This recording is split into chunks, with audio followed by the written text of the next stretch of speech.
Hello viewers, let me quickly introduce myself before proceeding with the training videos for PMI-ACP. I am Vinayak Agarwal. I am a PMP, PMI-ACP and an ITIL certified IT professional with an experience of more than a decade in the field of business analysis, project management and agile methodologies. In this session, that is module number 9, I will be cultivating you with the Agile Project Risk Management and Agile Project Management Office. A rapid briefing of the topics which I will be covering today are Project Risk Management, Agile Project Risk Management, Risk Adjusted Backlog, Qualitative Risk Analysis, Risk Burndown Graphs, Risk-Based Spikes, Risk Response Options and Strategies, what is PMO and the roles of PMO, and finally we will end the session with Agile Coach with the failure and success modes. So before moving on to the topic, let's talk about what exactly is project risk, or what we can say, what are the project risks, the categorization. So broadly we can, before that, risk is defined as an uncertain event or condition that if it occurs has a positive or maybe negative effect on a project's objectives. Definitely negatives are the risk, positive too are the risk, but they are considered to be an opportunity.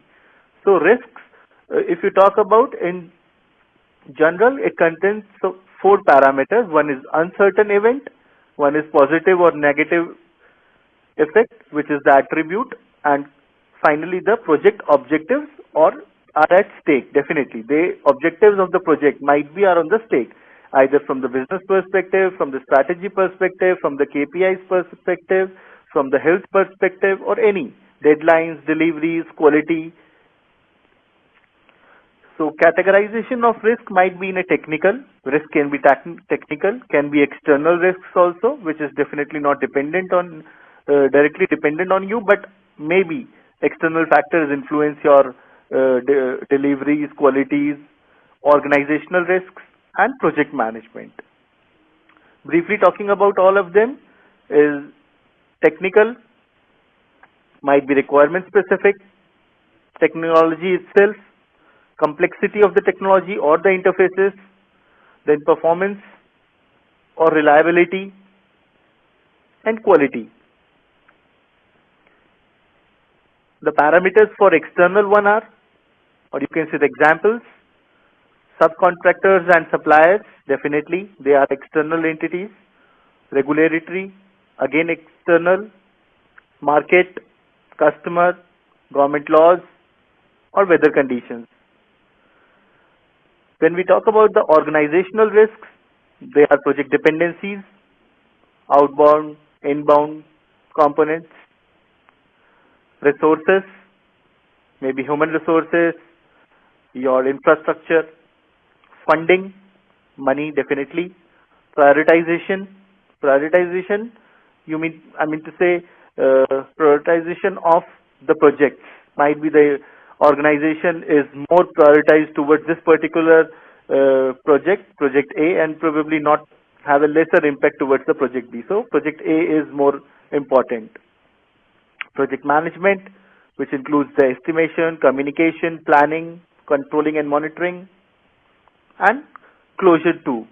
But definitely closure will never impact the risk, so it is not mentioned here in the category of the project management. So ultimately risks have a 2 prime dimensions. One is the profit, which relates to the positive risk, and the loss, which is a negative risk.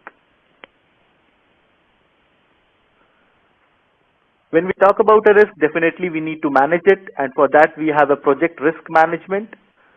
So in this the identification, we do the risk identification, assessment, prioritization of risks, followed by coordinated and economical applications of resources to what exactly we do?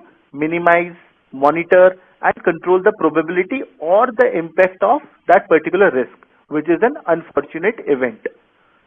So the purpose is to maximize the realization of opportunities. This is what is risk management. So primarily the 5 major subsets of risk management are identify, that is you do the cycle. If you talk about identify, then you analyze that particular risk, then you plan the corresponding action, then you monitor it whether the risk is resolved or yet or still present, then finally respond accordingly. And then again the identification factor repeats. So risk identification, performing qualitative risk analysis, performing quantitative risk analysis, planning for the risk responses, and ultimately monitoring and controlling of the risks. So these are the 5 process groups of risk management. When we talk about the agile project risk management, again it influences on the same factors of the traditional one, but we have summarized it to 4 instead of the 5. So first we identify it, then we assess it, respond it, and finally review it. So identification involves maybe daily scrum meetings of 15 minutes, retrospective requirements, sprint planning, release planning, sprint reviews or iteration reviews. So all these meetings have the purpose to identify the risks, if any. So definitely when we do the daily 15 minutes scrum meeting, we have 3 questions: what you have done yesterday, what you are doing today, and what are the impediments or the obstacles for your delivery for tomorrow. So that is, you are, from 3rd question, you are identifying the risks. So these are the prime ceremonies in an agile framework which helps us to identify the risk. And when I talk about the us, it is whole project team. Definitely the Scrum Master is the host and the coordinator for the meeting, but it's not limited to him only. It's a team effort, so complete team. Second in the cycle comes is the assessment of the risk. So you check the likelihood or the impact or the kind of a responses to the risk. At the 3rd stage, we have a respond mechanism in which we actually inject some mitigation methodology or the avoid approach, or if we evade the risk or we contain it with us. So this is the response mechanism. Definitely we will, in the subsequent slides, we will be going to discuss each and every. And finally we end up with the review, which is retrospectives in Agile. And same story repeats, that is identify, assess, respond and review in the next iteration. So we do the risk management at the iteration level also, at the release level also, although it's never-ending process. Risk management is a never-ending process. It starts with the initiation of the project and end till the closure of the project. So risk can occur at any stage, any time, any place of the project. So a good project manager or a Scrum Master or an Agile coach needs to monitor the risk appropriately at all phases of the project.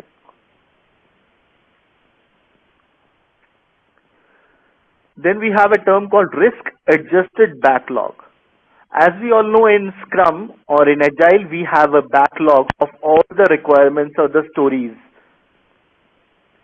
So when we have a risk and we have a corresponding mitigate or a contingency plan against it, then what should we do? Should we give a priority to the story or to the risk? So what is the mechanism to sort out this problem?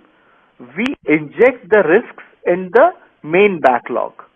That is the risk resolution in the backlog, which contains only the story.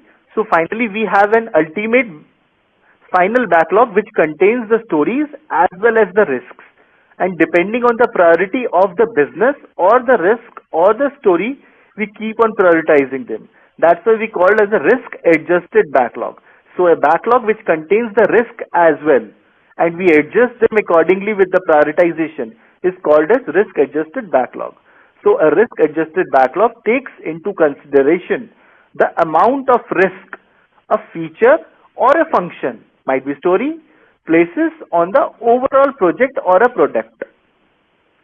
The goal in risk adjusting the backlog is to have a balance of value generation items. That is what is the purpose for the risk adjusted backlog. and risk reduction items to maximize the value creation possible. Definitely, the ultimate benefit or the final derivation factor for all of us is to have the maximum value from that product backlog or the risk adjusted backlog. So risk reduction items may be avoidance, mitigations or acceptance.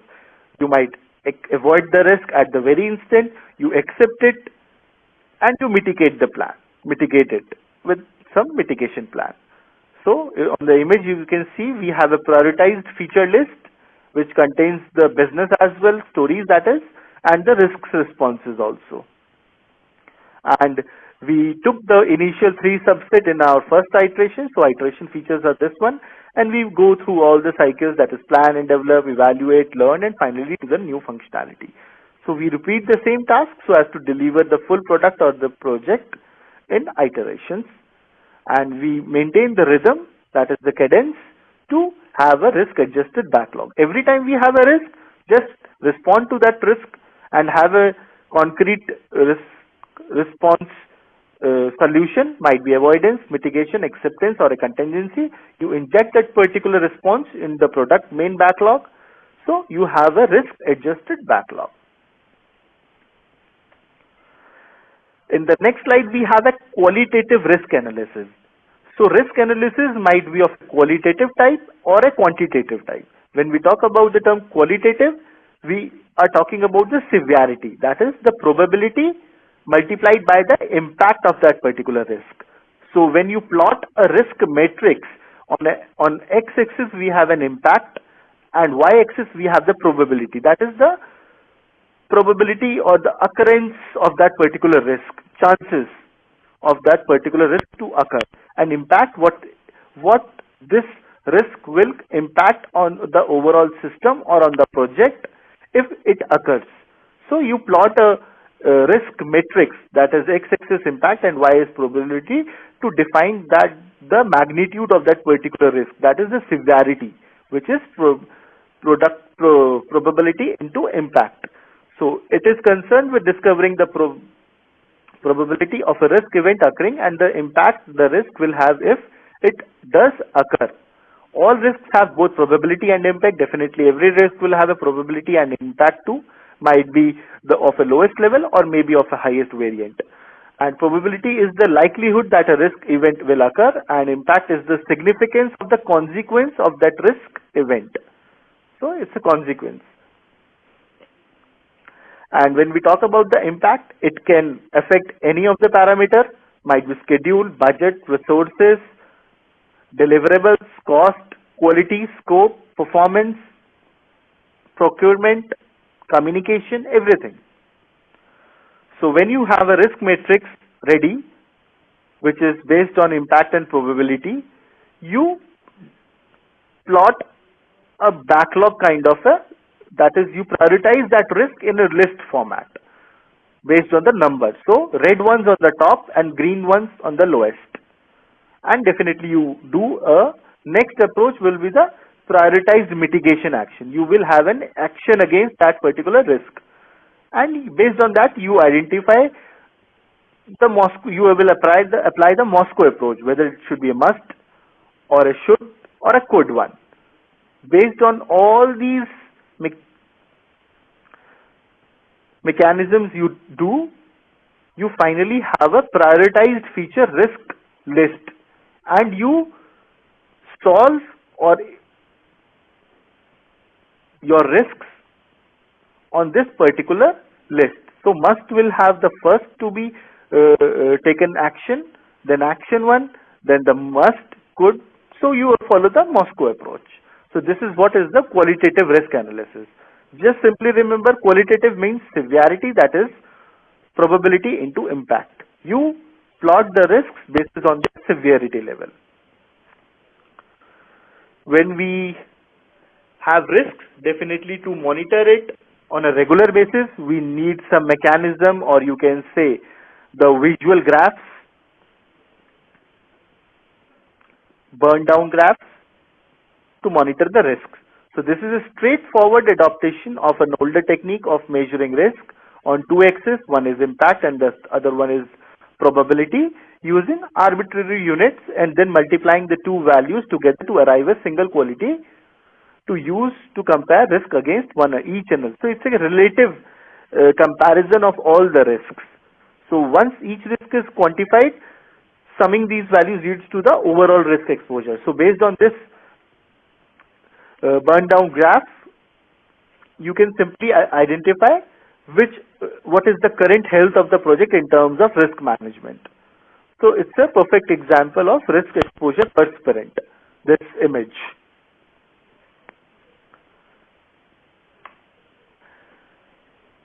Then we have another term called risk-based spikes in Agile.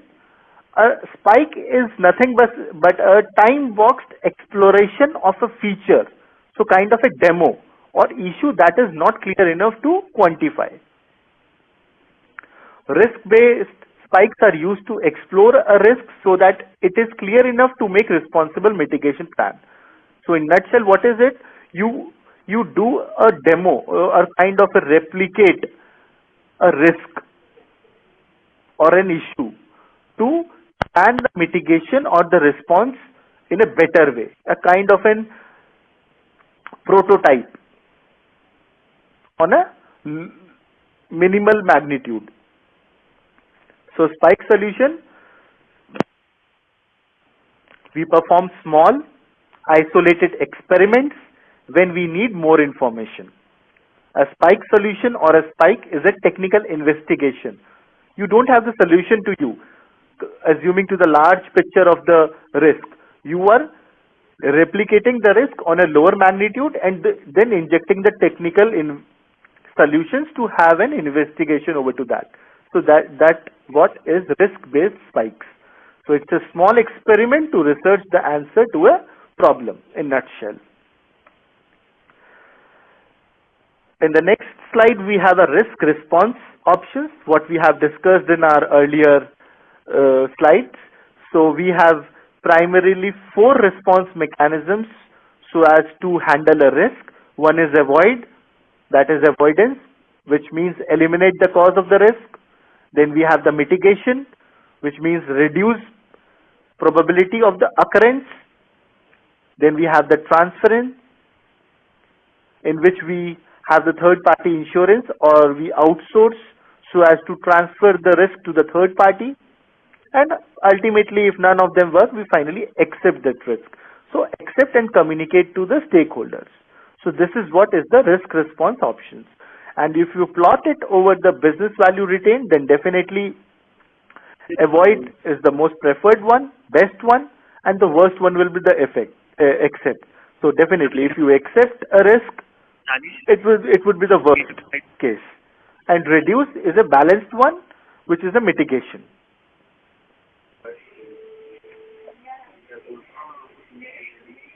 Next, we have the risk response strategies.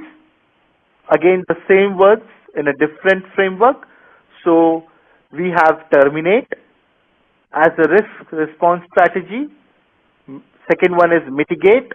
Then we have transfer, exploit, or tolerate at the end. So terminate is the exit risk criteria, and exploit is the explore the upside of risk by taking new opportunities. And mitigate again constitutes 4 parameters. One is prevent, you prevent the risk, you correct it, you directive, or you detective. Transferring is financial solution based. It might be insurance, hybrid mechanisms, capital markets, or contractual transfers. And tolerate is to make a consensus decision to tolerate the risk. You finally agree to have a tolerance factor for that particular risk. Now coming to the term what PMO. So PMO is Project Management Office. So this is a centralized and a coordinated management of all projects, which you can say is an entity to assign various responsibilities for the complete project under its domain. So the prime governance for the PMOs are project management, then design and development, change management, and quality assurance. So when we talk about the term project management in terms of PMO, it includes project initialization, procedure, project planning, project regular status, weekly status reports, weekly status meetings, project review documents, signing off, timesheets, and ending with the project closure. In terms of design and development, PMO has a responsibility for system requirement specifications, definitely not writing, but ensuring that they have been ready on the desired deadline or the date. Database designs are ready, technical specification, design document, development plan, development steps. Change management is the prime responsibility in terms of a PMO. So change tracker, traceability metrics, maintenance charter. When we talk about quality, it can't be limited to PMO only, but again, it's PMO's responsibility to ensure that code review checklists are there, defect reports, release notes, test cases, EUT checklists, and so on. The lists are never ending. It's a complete engineering and a management perspective artifacts.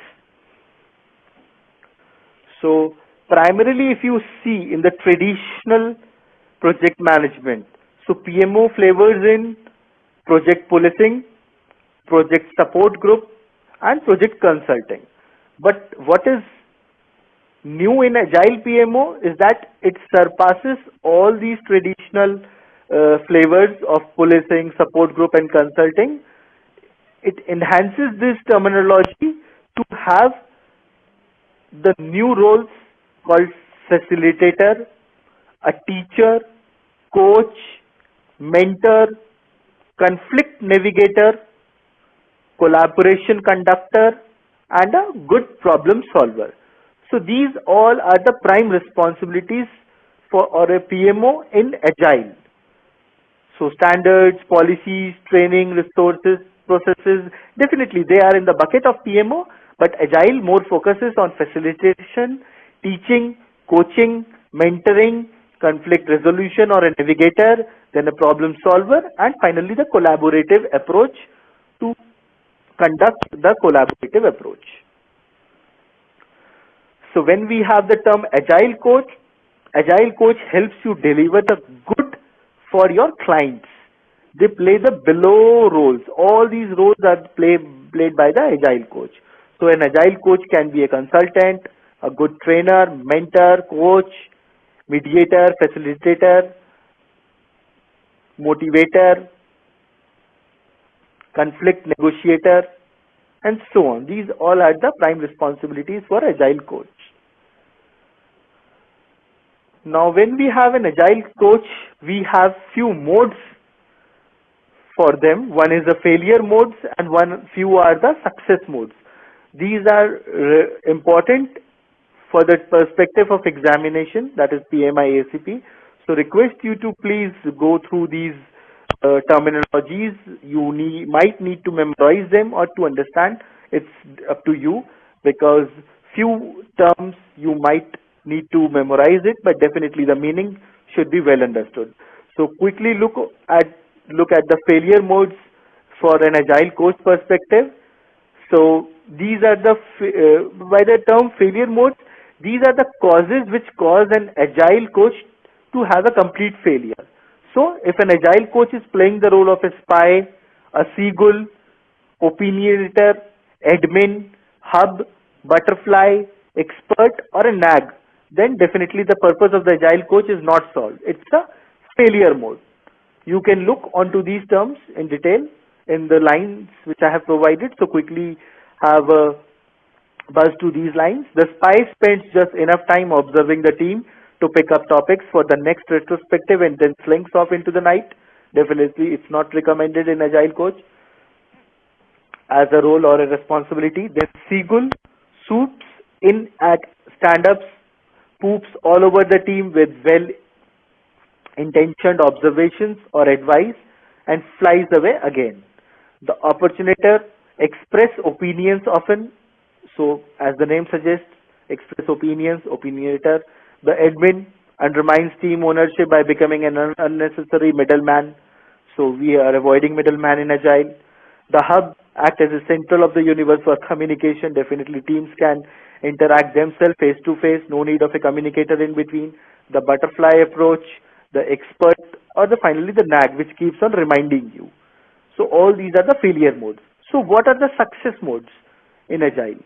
So a good Agile coach will be successful if he is a good magician, a child, ear, heckler, wise fool, creeping wine, dreamer, and finally the megaphone. So magician asks questions that voila reveals what is there but could not be seen. So all kind of a magic. Child keeps on asking why. Ear, you have an ear to respond to every problem and you are hearing people from the every platform. So heckler keeps it fun and light and just like a battle, little off balance to jolt people out for complacency. Wise fool, ask them questions to enlighten. Then creeping wine, make small moves. Dreamer bravely gives voice to possible future waiting to be created. And megaphone, finally, especially the voices of the rest. So that all covers the Agile project management office. So thank you very much all for listening to module 9. We'll see you soon in the next module. Thank you very much.